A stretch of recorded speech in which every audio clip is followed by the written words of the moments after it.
नमस्कार प्यारे बच्चों, आप सभी का स्वागत है आज के हमारे बेहतरीन सेशन में। मैं सुमित गोयल आप सभी का हमारे एसएससी सीजीएल पीवाईक्यूज की सीरीज में एक बार फिर से आपका स्वागत करता हूं। प्यारे बच्चों, आप जानते हैं कि आपके लिए हमारे इस चैनल पर कंटिन्यू बेस पे सीजीएल के जितने भी प्रीवियस ईयर एग्जाम हुए हैं उनमें अभी हम 2024 के कंप्लीट एक शिफ्ट का कंप्लीट एनालिसिस कर रहे हैं।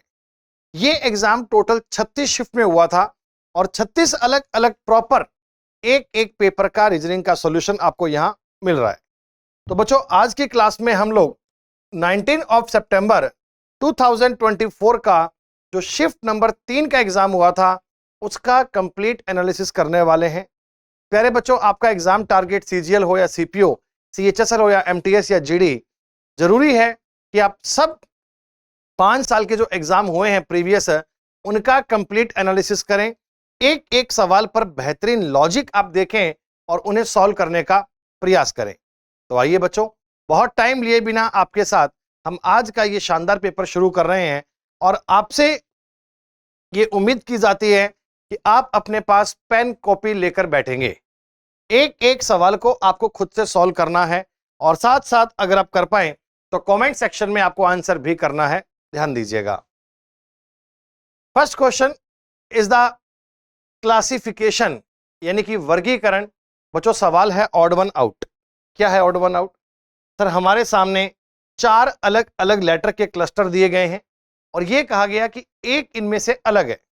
प्यारे बच्चों, एक बात अलग करने के लिए आपका जो टास्क है, आपका जो काम है, आपकी जो ड्यूटी है वो ये है कि आप 3 बातों को सेम करें।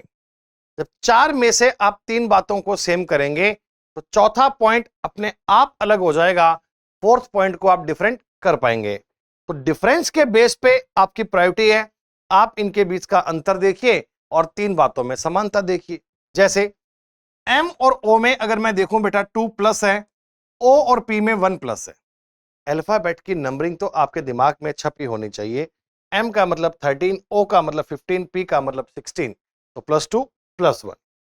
सर 14 एंड 2 16, 16 एंड 2 18, यहां मुझे +2 का गैप मिल रहा है बच्चों। 8 एंड 2 10, 10 एंड 2 12, यहां भी आपको 2 का गैप मिल रहा है। 20 एंड 2 22 एंड 2 24, टी आता है 20 पे, वी 22 पे, एक्स 24 पे। तो यकीनन बेटा आप देख पाएंगे आंसर बनेगा ए। हम क्या पाएंगे सर कि बाकी 3 में +2 +2 +2 है, लेकिन ए ऑप्शन में +2 और +1 दिया गया था। तो निसंदेह यही आपके सवाल का आंसर बनना चाहिए। That will be a correct answer, that will be a right answer. Okay, number 2, this is a question of simplification, या बच्चों आप इसे बोर्ड मास का रूल भी कह सकते हैं। सिंप्लीफिकेशन का क्वेश्चन है, बोर्ड मास का ये सवाल है, तुरंत इसे आप लोग ट्राई करें। 2 सवाल हर पेपर में लगभग इस टॉपिक के आ रहे हैं और बेसिक कैलकुलेशन है, basic multiply, division, add, subtract, उनका यूज करना है। तो जानकारी क्या है बच्चों? सबसे पहले आपको सवाल कह रहा है कि प्लस और माइनस को आपस में इंटरचेंज कर दिया जाए।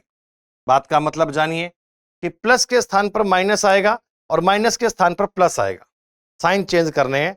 और बेटा मल्टीप्लाई और डिवीजन को भी चेंज करना है। जहां मल्टीप्लाई है वहां डिवाइड कर दीजिए, जहां डिवाइड है वहां मल्टीप्लाई। अगर बेटा मैं इनकी बात के अकॉर्डिंग साइन चेंज करूं तो मेरी इक्वेशन कुछ ऐसी बननी चाहिए, मेरा रिजल्ट कुछ ऐसा बनना चाहिए जो मैं आपको एक बार लिख के बता रहा हूं। This one. अभी तक हमने कोई भी ऐसा चेंज नहीं किया। आपने कहा था कि प्लस के स्थान पर माइनस, माइनस पे प्लस, मल्टीप्लाई पे डिवीजन, डिवीजन पे मल्टीप्लाई। और अब प्यारे बच्चों बोर्ड मास का नियम तो लगाना ही है, अंडरस्टूड है। मैथमेटिकल बातें आती हैं तो बिना बोर्ड मास के नियम के हम सॉल्व नहीं करते। 69 माइनस 5 से डिवाइड कीजिए, तो 5 से डिवाइड करेंगे, 5 4 जा 20, 4 8 9 और 7। बच्चों 497 आपको माइनस करने पे मिलेगा, डिवाइड करने पे, एंड प्लस 912 का डबल होगा 1824। ये लो, हमने सारे साइन कर दिए। अब आपको केवल जोड़ घटाव करना है और कुछ है नहीं। प्लस वाले प्लस में ऐड होते हैं। 9 4 13 का मतलब 1 कैरी, 7 और 2 9, और ये हो गया 1800। माइनस करना है 497। सर प्लस में आ रहा था 1893, माइनस में आ रहा है 497, माइनस कर दीजिए। 93 माइनस 13 में 7 गए 6, यहां बचेंगे बच्चों 8, 18 माइनस 9 9, 17 माइनस 4 13, 1396, 1396 आपका उत्तर बनेगा। और आप गौर कीजिए सारे ऑप्शन कितने क्लोज दिए ना, 1639, 1963, 1936। ऑप्शन पढ़ने में आपसे गलती नहीं होनी चाहिए। हम एग्जाम में थोड़ा जल्दी ट्राई करते हैं, हमारी कोशिश होती है कि सारे सवाल फटाफट कर पाएं, 60 मिनट में सॉल्व कर दें। तो उस चक्कर में कई बार आपने जैसे लास्ट पन्ने पे सॉल्व किया, आपका उत्तर आया 1936, 1369, 1936, उनमें आप कंफ्यूज होते हैं। तो ऑप्शन को ध्यान से देखिए, 1396 मिल रहा है ऑप्शन नंबर ए में, that will be a right answer, that will be a correct answer. काफी आसान था ये बच्चों। नंबर 3,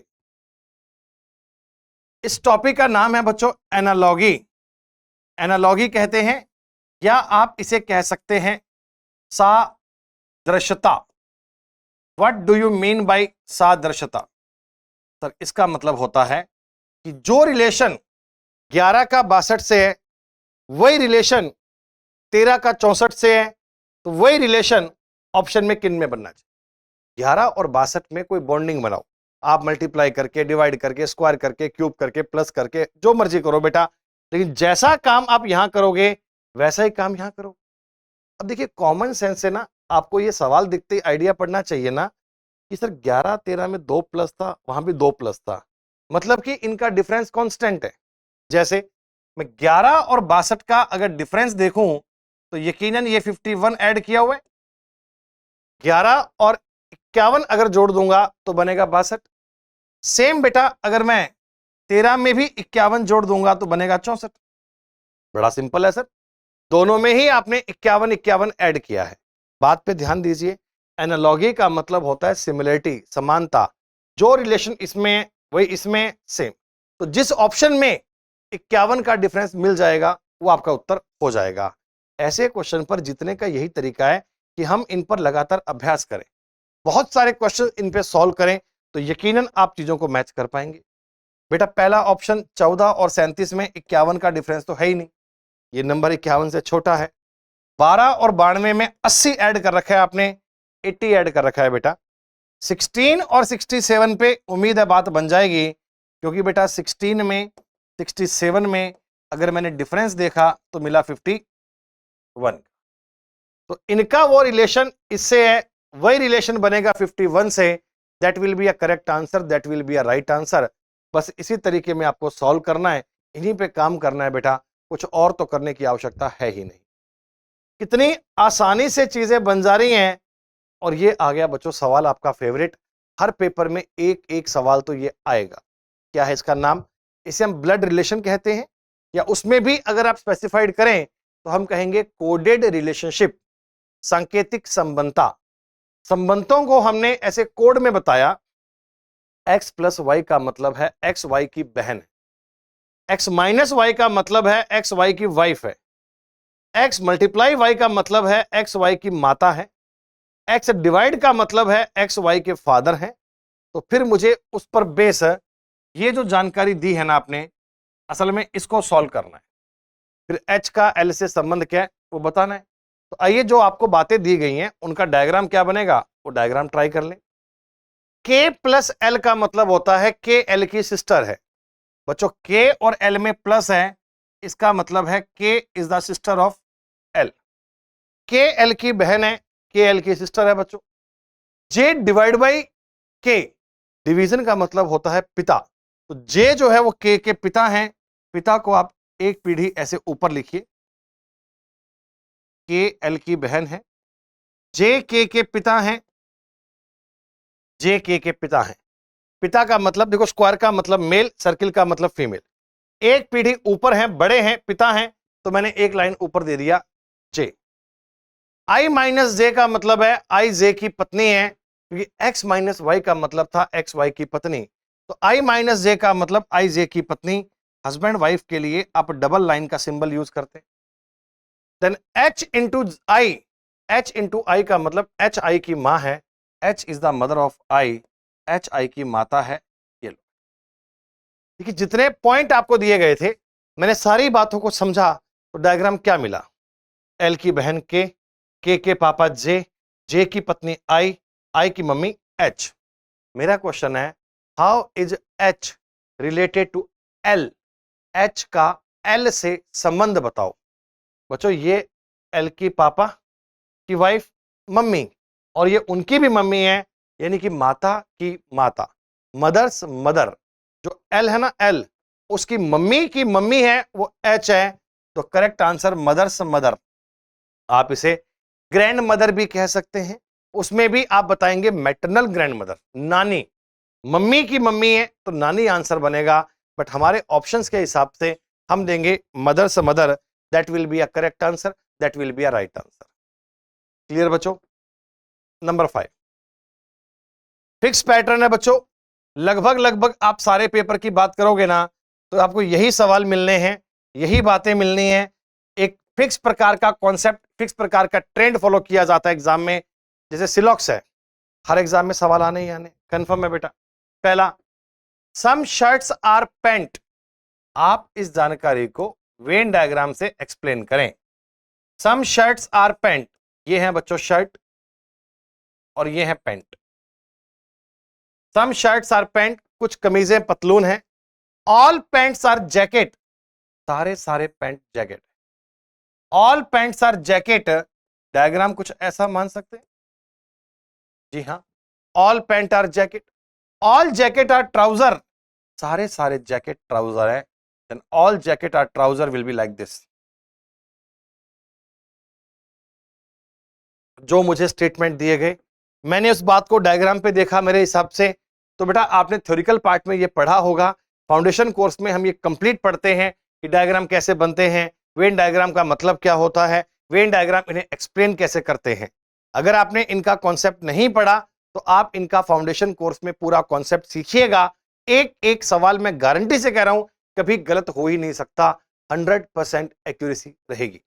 बच्चों, सम ट्राउजर आर शर्ट्स, कुछ ट्राउजर शर्ट हैं, बिल्कुल है सर, ट्राउजर का और शर्ट का रिलेशन तो होगा।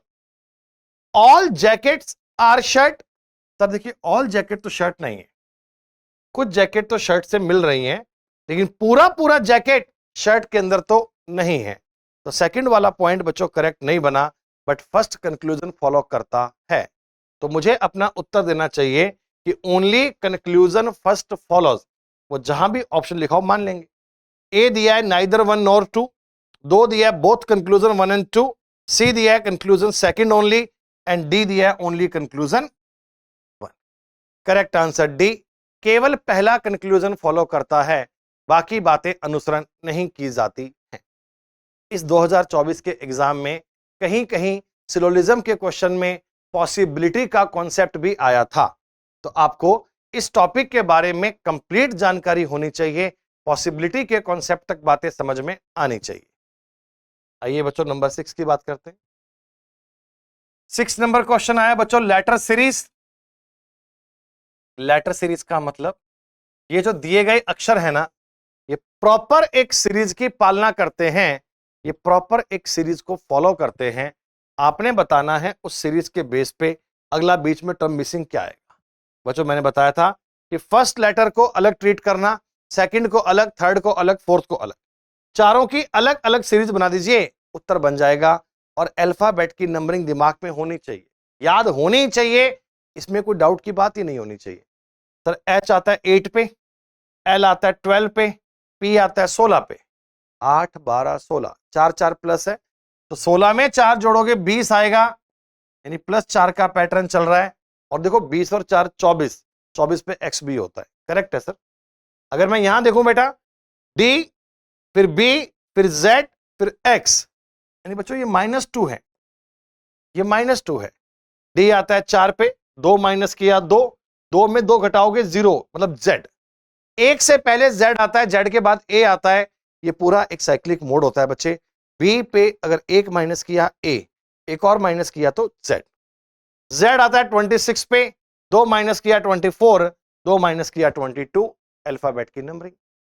देन बच्चों एल आता है 12 पे, 12 4 16, 16 4 20, 4 24, अगेन एक्स, इस बार भी 4 4 ऐड कर रहा है, और लास्ट में बी जेड एक्स वी -2, यानी पहला अक्षर +4 का पैटर्न, दूसरा -2 का, तीसरा +4 का, चौथा -2 का, तो उत्तर बनेगा टी एक्स एक्स वी मतलब बी। ये रीजनिंग के वो सवाल हैं जहां 100% एक्यूरेसी रहनी चाहिए, कभी गलती से भी सवाल गलत होना ही नहीं चाहिए, कभी आपसे इनमें मिस्टेक होनी नहीं चाहिए। लो बताओ, अभी आपने लेटर सीरीज किया था और सामने अगला सवाल आ गया नंबर सीरीज का। सीरीज तो इनकी फेवरेट है, लेटर वाली भी, नंबर वाली भी, फिगर वाली भी। 25 में से 5-6 क्वेश्चन तो आपको सीरीज के मिल जाते हैं, यानी 20% मामला तो इनसे ही आता है बच्चों, एक टॉपिक से। अगर मैं इनका डिफरेंस देखूं बेटा, 58 और 12 70, प्लस माइनस तो करना जानते ही आप। 70 में हमने ऐड किया होगा 13 और 13 में हमने ऐड किया होगा 14। सर अगर डिफरेंस देखा जाए तो पहला डिफरेंस 12, फिर 13, फिर 14, 12 13 एंड 14, तो यकीनन बेटा अगली बार 15 ऐड होगा, और 15 ऐड करेंगे तो आएगा 112।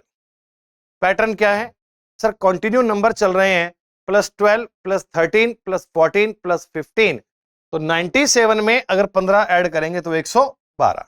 नंबर सीरीज में इतना आसान लॉजिक दिया था कि चीजें आपको सोचने पर टाइम तो लगेगा ही नहीं, तुरंत इसे आप गिन पाएंगे।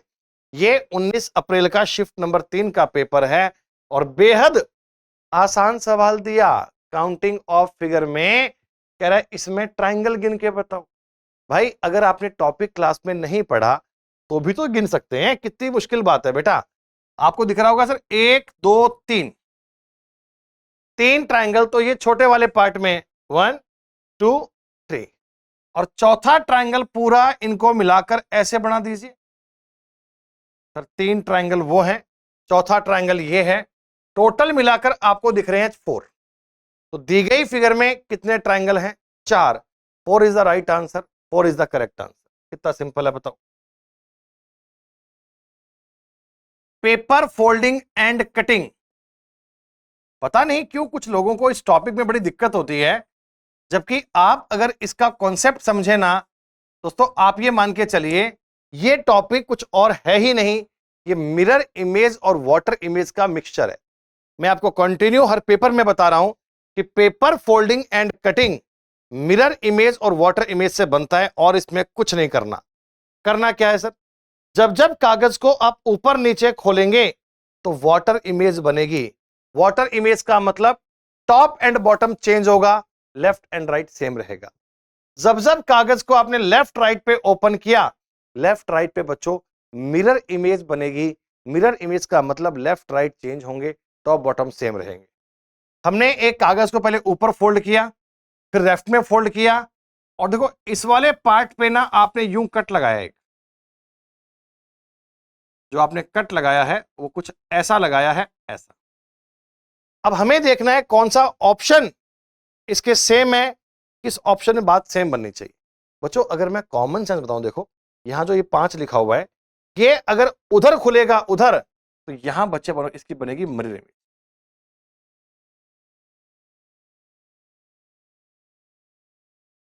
यूं अगर ये 5 उधर बनेगा तो वहां बनेगी मिरर इमेज। देखो इस ऑप्शन में 5 की मिरर इमेज बन रही है, पर नीचे की साइड में अगर देखोगे बेटा तो ये स्ट्रक्चर सही नहीं है। क्यों नहीं है सर? देखो ये जो 5 का गुलाई की है ना, वो बहुत थोड़ी सी की है। इन्होंने इतना बड़ा यूं मोड़ रखा है, इतना बड़ा फ्लैप थोड़ी आएगा। आप अगर इस डायग्राम में देखें तो ऊपर की लाइन के बाद आपने थोड़ा सा फोल्ड किया है, यहां से यहां आपने बहुत ज्यादा फोल्ड कर रखा है, तो ये तो वैसे पॉसिबल नहीं है बेटा। और वैसे भी इसकी अगर वाटर इमेज बनाओगे तो इधर ये पॉइंट ऐसा है, तो इधर भी ये पॉइंट बेटा ऐसा ही बनेगा।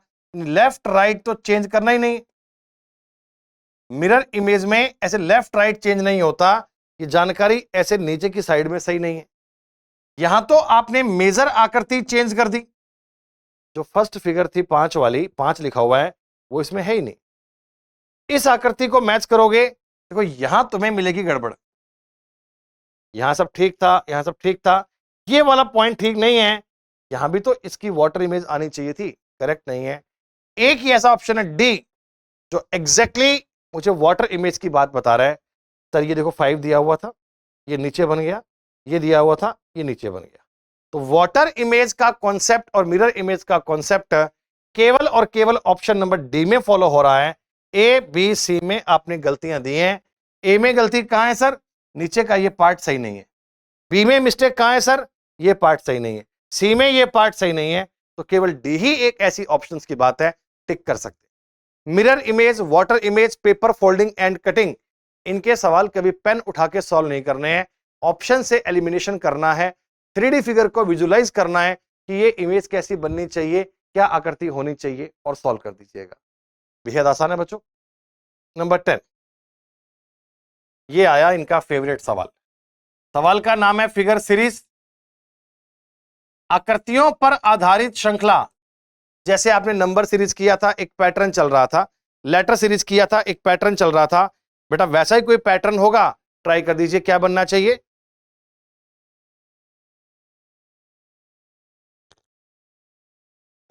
कुछ बात बन रही है?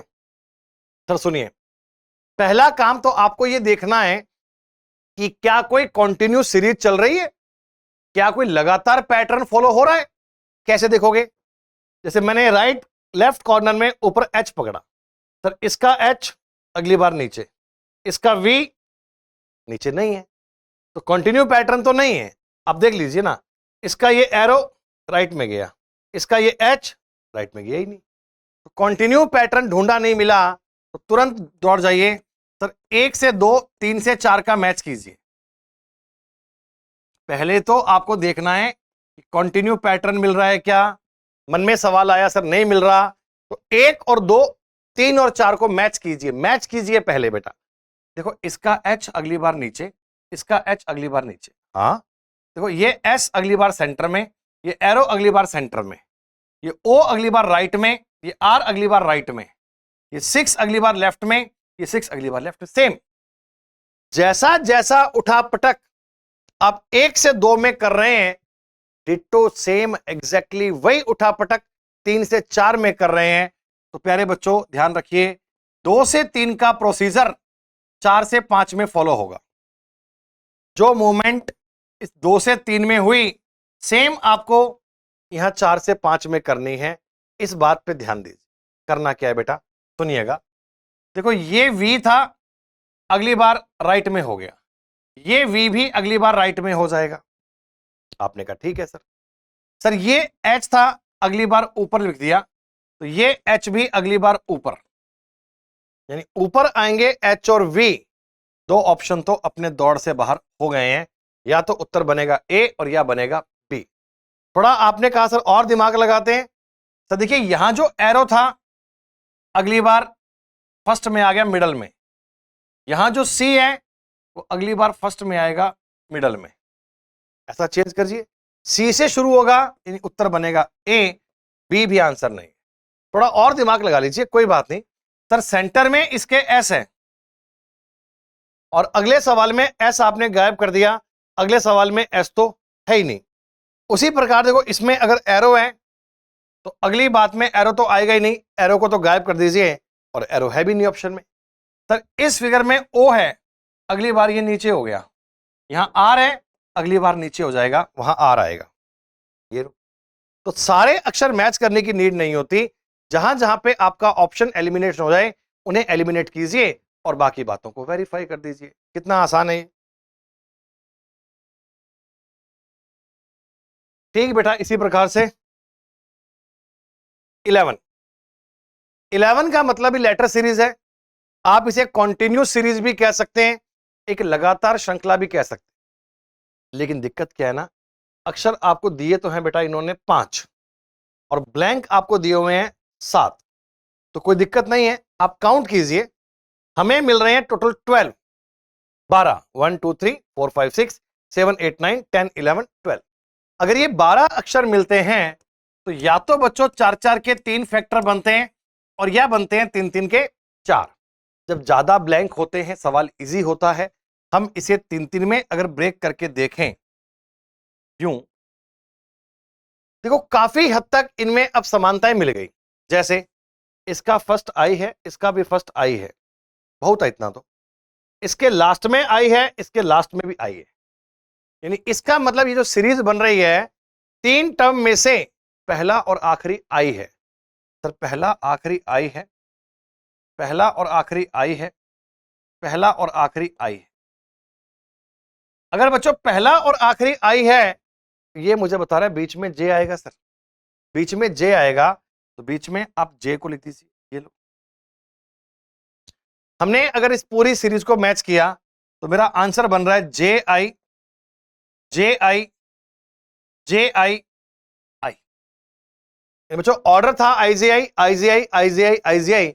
इसी बात को आपने लिखा है 4 बार। ब्लैंक में फिल क्या किया सर? जे आई, जे आई, जे आई, आई, यानी कि ऑप्शन नंबर सी। थोड़ा सा इन पे आप लिख कर करना, इसको ऐसे मेंटली मत करना। कॉपी पर आप शीट पर कागज पर सवाल लिखना, फैक्टर में तोड़ना और मैच कर देना। ध्यान रखना जब लिखते समय ये ब्लैंक आप ठीक से काउंट करना। एक भी नंबर आपने ऊपर नीचे कर दिया तो पूरी मामला बिगड़ जाएगा, कहानी बिगड़ जाएगी। सो बी केयरफुल। ऐसे सवाल अगर 30 सेकंड लें आपसे तो बुराई नहीं है, इतना टाइम बनता है, इनको देना चाहिए। लो बताओ, सेट बेस एनालॉगी आपके सामने नंबर दिए हैं बेटा। ये एक पर्टिकुलर फॉर्मेट को फॉलो कर रहे हैं, उस फॉर्मेट के बिहाव पर उसी सेट जैसा क्या बनेगा, ट्राई कर दीजिए।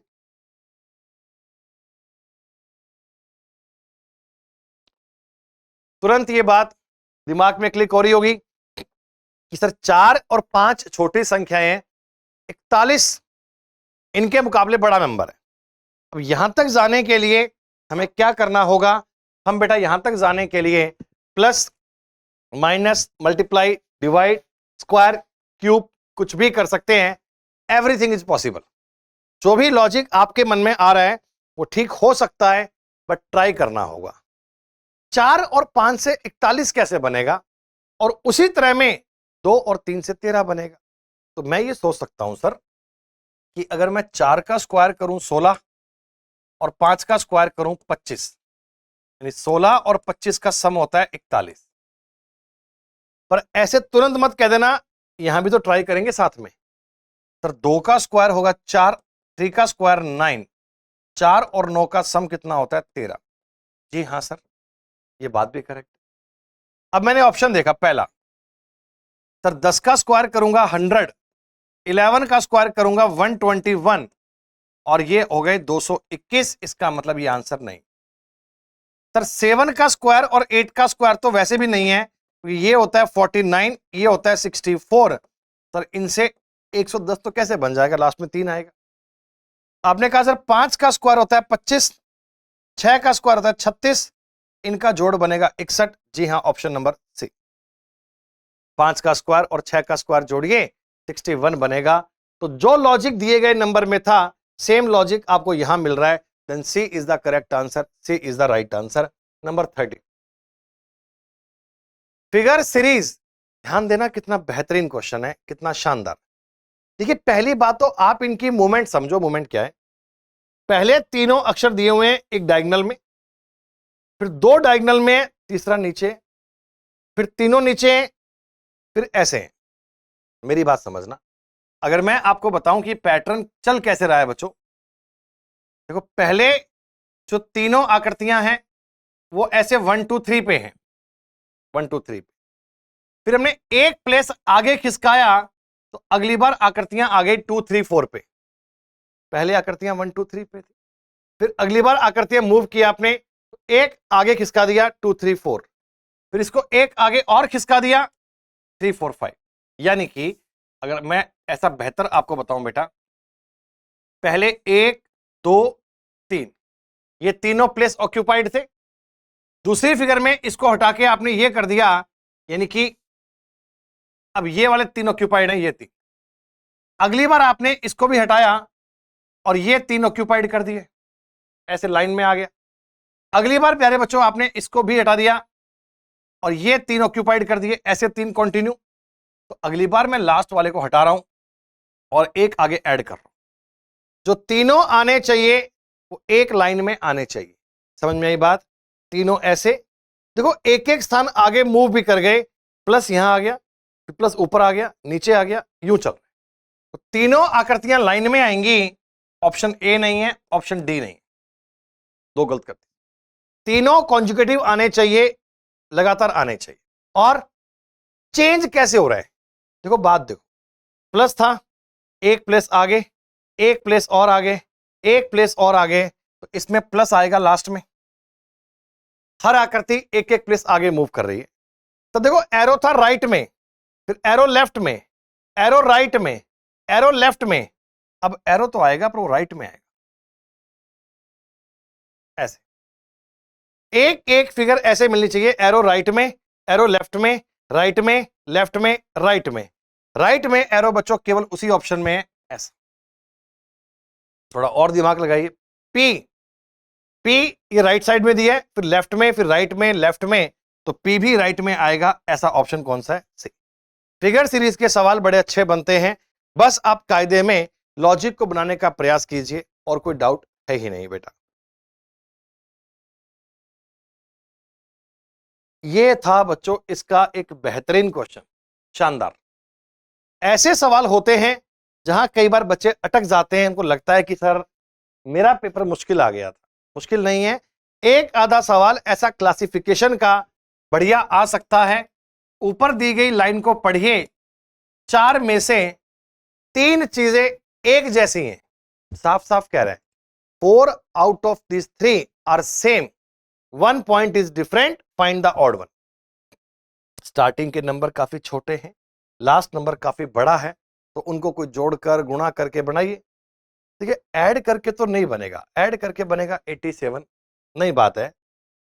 लेकिन अगर मैं थोड़ा और सोचूं, डबल करूं तो देखो 56 का डबल होता है 112, 31 का डबल होता है 62, इनका सम करूंगा तो आएगा 174। 174 में 205 कैसे बनेगा, अभी भी एक 31 और चाहिए। ठीक है, तो फिर यूं कहिए ना कि फर्स्ट वाले को आप डबल करें, 56 का तो आप डबल करें, लेकिन 31 का आप करें 3 गुना। जैसे 56 का 12 डबल 112, 31 का 3 गुना 93, ये बन गया 205। नंबर को देखकर उस पर अभ्यास करेंगे, बहुत सारे क्वेश्चंस करेंगे ना क्लास में अपन, तो आप नंबर को देखकर सोच पाओगे कि 205 कैसे बनाऊं, जोड़कर तो बन नहीं रहा। इतना बड़ा नंबर भी नहीं है कि स्क्वायर करूं, इतना बड़ा नंबर भी नहीं है कि मल्टीप्लाई करूं, तो कोई जोड़ के देखो। मैंने इनका डबल जोड़ा तो बना था 170 कितना, 112, 174 आया था, तो 31 की कमी थी, यानी इसको एक बार और जोड़ना था, इतना सा काम।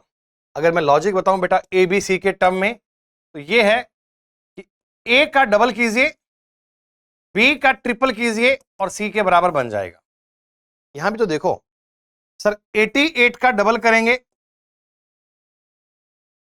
23 का ट्रिपल करेंगे, और देखो बन रहा है क्या, 88 का डबल 176, इसका ट्रिपल 69, 5 1 18 6 24 245। जी हाँ, सेम बन रहा है सर। यहां भी तो ट्राई कीजिए, 22 का डबल करेंगे 44, 13 का ट्रिपल करेंगे 39। यहां डाउट है सर, 44 बन रहा है, 39 बन रहा है, और इनका अगर मैं सम करूंगा 83 बन रहा है बच्चों, ये आंसर है। बाकी जगह पे ट्रेंड फॉलो हो रहा है, केवल सी में नहीं हो रहा, यही आंसर है।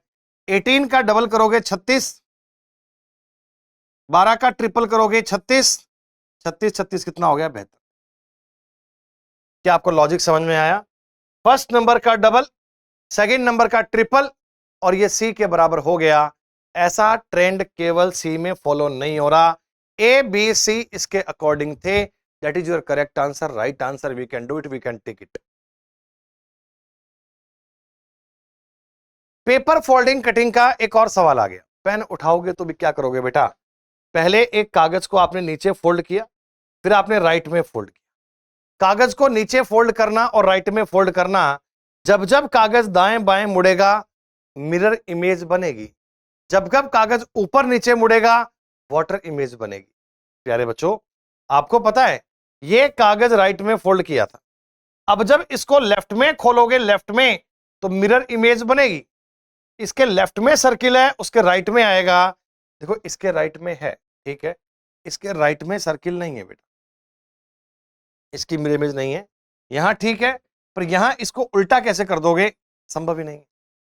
मिरर इमेज के पॉइंट पे हमने ऑप्शन बी और डी को आउट कर दिया। मिरर इमेज का मतलब लेफ्ट और राइट चेंज होता है, यानी कि ये सर्किल इसके लेफ्ट में था ना, इधर राइट में आएगा। अब वाटर इमेज, जब कागज को ऊपर खोलेंगे तो वाटर इमेज बनेगी बच्चों। वाटर इमेज का मतलब टॉप एंड बॉटम चेंज। यहां जो दोनों सर्किल आपको दिख रहे हैं नीचे ऊपर, तो अब की बार नीचे बन जाएंगे बेटा। उसकी जो वाटर इमेज बनेगी वो पेंटागन भी उल्टा हो जाएगा, सर्किल भी उल्टे हो जाएंगे। लेकिन यहां बच्चों आप सर्किल और पेंटागन को उल्टा करना भूल गए, उत्तर आएगा ए। मिरर इमेज का मतलब पेपर को लेफ्ट राइट फोल्ड किया। वाटर इमेज का मतलब पेपर को ऊपर नीचे फोल्ड किया। दोनों बातों को बना दीजिए और कुछ करने की आवश्यकता नहीं है। आसान। 16 क्या है, 11 और 1 से 10 बनाओ। थोड़ा यहां तो आइडिया कम लगेगा, लेकिन 13 और 7 और 90 ये तो चिल्ला चिल्ला के बता रहा है, ये तो चिल्ला चिल्ला के बता रहा है भैया कि 13 का 7 से गुणा करो 91, और 91 में से कोई एक कम कर लो 90। पहले इन दोनों नंबर को मल्टीप्लाई कीजिए, जितना भी आएगा उसमें से एक कम कर दीजिए। सर 11 और 1 का मल्टीप्लाई कीजिए, जितना भी आएगा उसमें से एक कम कर दीजिए। यानी ए बी सी के टर्म में अगर ये बात कहनी हो तो मैं कह सकता हूं a इंटू बी माइनस 1 करेंगे तो c बनेगा। ऐसे गुणा कीजिए, एक माइनस कीजिए, c बनेगा। सर 3 गुणा 6 18, 18 में से एक कम करेंगे 17। 1 इंटू 2 2, एक कम करेंगे 1। 2 इंटू 6 12, एक कम करेंगे 13। 4 इंटू 5 20, माइनस 1 करेंगे 90। 4 इंटू 5 किया 20, 20 में से 1 माइनस किया 19। Correct option D, D is the right answer, D is the correct answer. ये लॉजिक प्रैक्टिस कर करके इतने अच्छे से दिमाग में आ जाते हैं कि चाहकर भी कभी गलती हो ही नहीं सकती। प्यारे बच्चों, दिए गए वेन डायग्राम को पढ़िए और दी गई बात का आंसर दीजिए। कितना आसान सवाल है, सुनिए मेरी बात। आप ये नंबर ठीक से देख पा रहे होंगे। अगर कोई देखने में डाउट आ रहा है बच्चों, आई कैन जूम दिस। देखो सवाल मैन ये है, क्वेश्चन मैन ये है, कितने ऐसे स्टूडेंट हैं जो हिंदी और साइंस को पसंद करते हैं पर मैथ्स को नहीं। देखिए इस डायग्राम में ये सर्किल है हिंदी के लिए, ये है साइंस के लिए, ये है मैथ्स के लिए। अलग अलग पार्ट में स्पेसिफिक नंबर भी दिए हुए हैं। मैंने आपसे पूछा कितने ऐसे बच्चे हैं जो हिंदी और साइंस को पसंद करते हैं लेकिन मैथ्स को नहीं। ये वाला एरिया, ये जो मैंने डायग्राम बनाया है आपके लिए शेड किया है एरिया, इसमें जो नंबर लिखा है ना बच्चों, इसमें ये वो बच्चे हैं जिनको हिंदी भी पसंद है, जिनको मैथ्स पसंद नहीं है और साइंस भी पसंद है। तो ऐसे बच्चे कितने हैं?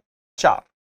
केवल 4 ऐसे बच्चे हैं जो हिंदी और साइंस में कॉमन है पर मैथ्स उनको पसंद नहीं है, वो होगा 4। क्लियर? नेक्स्ट, लार्वा और इंसेक्ट। बच्चों इंसेक्ट मतलब कीट, कोई जानवर, कीट। उस कीट की जो स्टार्टिंग फॉर्म है, यंग वंश जिस स्टेज से बनता है, उसे हम कहते हैं larva. Larva is the young वंश ऑफ इंसेक्ट। कीट बनने से पहले जो फॉर्म होती है दैट इज कॉल्ड लार्वा।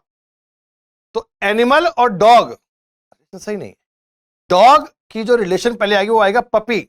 अगर इसका आंसर इस फॉर्म में दिया होता तो पपी और डॉग दिया होता, पर ये सही नहीं है। ये जो कह रहे हैं कुत्ता क्या है? एक जानवर है। यहां पे हम बात कर रहे हैं यंग वंश, संतान। इंसेक्ट मतलब कीट, और कीट की संतान क्या है? लार्वा। फॉक्स और विक्सन, ये लोमड़ी और मादा लोमड़ी, जेंडर की बात तो नहीं हो रही है बेटा। Fawn and deer, correct answer. Fawn होता है बेटा हिरण का बच्चा, जो हिरण का बच्चा होता है इसे हम बोलते हैं fawn. Fawn is a young ones of deer, तो डियर की, हिरण की संतान को क्या बोलते हैं? फॉन। यानी कि आप देखो ऐसे बहुत सारे नाम होते हैं, जैसे डॉग है तो डॉग की संतान को हम बोलते हैं पपी, जैसे लॉयन है, टाइगर है, इनको बोलते हैं कब। डियर है, इन्हें बोलते हैं फॉन, हिंदी बोलते हैं वैसे मर्ग छोना। जैसे कैट है तो वो होता है किटन, बिलोटा, बिल्ली का बच्चा। ऐसे बहुत सारे हैं। तो जब भी कोई काऊ है, काऊ, बफेलो, उनको बोलते हैं काफ, बछड़ा। तो जो भी जानवर है उनके यंग वंस है, उनकी संतान है, उनके ऐसे थोड़े जीके में नाम होते हैं। जब आगे आप कोर्स पढ़ेंगे इनके बारे में और बात करेंगे कि ऐसे कौन कौन से नाम होते हैं जिनके यंग वंस पे सवाल बन सकता है, ये उनमें से एक है। सर कोडिंग डिकोडिंग का ये जो फेवरेट है ना टाइप है, ये तो एग्जाम में खूब आया था। और ये सवाल भी कैसे हैं? ये सवाल है कॉमन कोडिंग के। जैसे बताओ, आपके सामने एक वर्ड दिया है पैंथर, PANTHER, कोड दिया है 014628 अनदर ANOTHER। इतना लिखने की नीड नहीं है, मैं सिर्फ आपको एक्सप्लेन कर रहा हूं तो बता रहा हूं। प्यारे बच्चों, यहां अगर तुम गौर करो ना, अल्फाबेट की नंबरिंग का कोई सीन नहीं है, बस इनमें बहुत सारी चीजें कॉमन है, सारी कॉमन है। ANTHER, ANTHER। डिफरेंट क्या है? एक P, डिफरेंट क्या है? एक O। तो ऊपर वाले में और नीचे वाले में कॉमन क्या नहीं है? जैसे बेटा आप ऊपर देखोगे 3 ऊपर है, नीचे में नहीं है बेटा। नीचे वाले में ऐसा क्या है जो ऊपर नहीं है? 9। तो जो नया अक्षर है देखो, ANTHER तो कॉमन थे, इनके कोड रहे होंगे 014628। तो अगर कोई पूछे P का कोड क्या है, P का, तो P का कोड बच्चों आप कहिएगा 3। O का पूछे कि O का कोड क्या आएगा, तो आपका आंसर क्या बनना चाहिए? 9, क्योंकि O केवल इसी में है, इसमें नहीं है। तो एक ऐसा डिजिट आएगा जो केवल इसमें है, ऊपर वाले में नहीं है। तो 2, 8, 6, 4, 1 सब ऊपर हैं, एक 9 नहीं दिया गया था, तो 9 ही आपका आंसर है। कॉमन कोडिंग का सवाल है, अगर आप इसकी कैटेगरी बनाएंगे तो आप कह सकते हैं this is a common coding. Pen उठा के भी क्या करोगे बेटा इसमें ना। Embedded figure, find hidden figure, छुपी आकृति खोजना, और आकृति को घुमाना अलाउड नहीं है, घुमाना है भी नहीं, है ही नहीं कहीं। देखो एक ट्राइंगल दिख रहा है डार्क वाला, और दोनों साइड में यूं बना हुआ है, ये रहा ट्राइंगल बेटा एक डार्क वाला, और दोनों साइड में आकृति यूं बनी हुई है। तो ऐसे सवालों पर तो मुझे लगता नहीं, कुछ और काम करने की आवश्यकता है। सवाल का उत्तर बनेगा बी। क्लियर? ये वाली बात तो करो। साइकिल, CYCLE, कोड किया है बेटा 24 2224 1522। ऐसे ही एक और कोड दिया है फाइनल 2118132615। प्यारे बच्चों, कुछ और काम करें ना करें, अल्फाबेट की नंबरिंग तो जरूर याद कीजिए। और अल्फाबेट की नंबरिंग लेफ्ट से भी और राइट से भी, दोनों ओर से आनी चाहिए। आप मुझे बताएं, सी लेफ्ट से आता है 3 पे, राइट से आएगा 24 पे। लेफ्ट और राइट का सम होता है 27। लेफ्ट और राइट का सम कितना है? 27। 27 माइनस करते रहिएगा, ध्यान रखना। लेफ्ट और राइट का जो सम आता है वो आता है 27। सर वाई आता है 25 पे, राइट साइड से 2 पे। सी आता है अगेन 3 पे, राइट साइड से 24 पे। एल आता है 12 पे, राइट साइड से 15 पे। ई आता है 5 पे, राइट साइड से 22 पे। सर एफ आता है 6 पे, राइट साइड से 21 पे। आई आता है 9 पे, राइट साइड से 18 पे। एन आता है 14 पे, राइट साइड से 13 पे। ए आता है 1 पे, राइट साइड से 26 पे। एल आता है 12 पे, तो राइट साइड से 50। राइट साइड से नंबरिंग तुरंत याद कीजिए बेटा। म्यूजिक M 13 पे, राइट साइड से आएगा 14। U21 पे राइट साइड से 6 पे, S19 पे राइट साइड से 8 पे, I9 पे राइट साइड से 18 पे, C3 पे राइट साइड से 24। तो अल्फाबेट की नंबरिंग आपको आनी चाहिए, लेफ्ट राइट दोनों ओर से आनी चाहिए। 1 4 6 8 1 8 2 4 B is the correct answer. Point क्या है? अल्फाबेट की नंबरिंग कहां से? राइट साइड से। याद नहीं होगी तो लेफ्ट और राइट का सम 27 है, ये याद रखना। अगली बात लो बताओ, वही सवाल कोडिंग डिकोडिंग का। कह रहे सर एक सांकेतिक भाषा में MPQO का रिलेशन है KNSQ, उसी प्रकार DGHF का रिलेशन BEJH से, उसी प्रकार EINW का किससे बनेगा? बच्चों अल्फाबेट की नंबरिंग याद है ना, आसपास के अक्षर देख पाते हैं। कोडिंग डिकोडिंग में क्या अपनाया होगा? 13 और 11 में 2 माइनस, 16 14 में भी 2 माइनस, 17 19 में 2 प्लस और 2, पहले 2 बार -2 फिर 2 बार +2, यहां भी तो -2 दिख रहा है, फिर +2 दिख रहा है।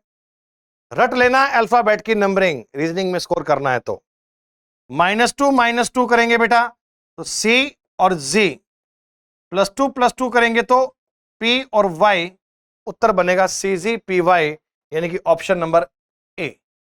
22 सवाल पेपर के आपने किए, अभी तक कोई टिपिकल क्वेश्चन नहीं है, सब बातें कितनी सिंपल हैं बेटा।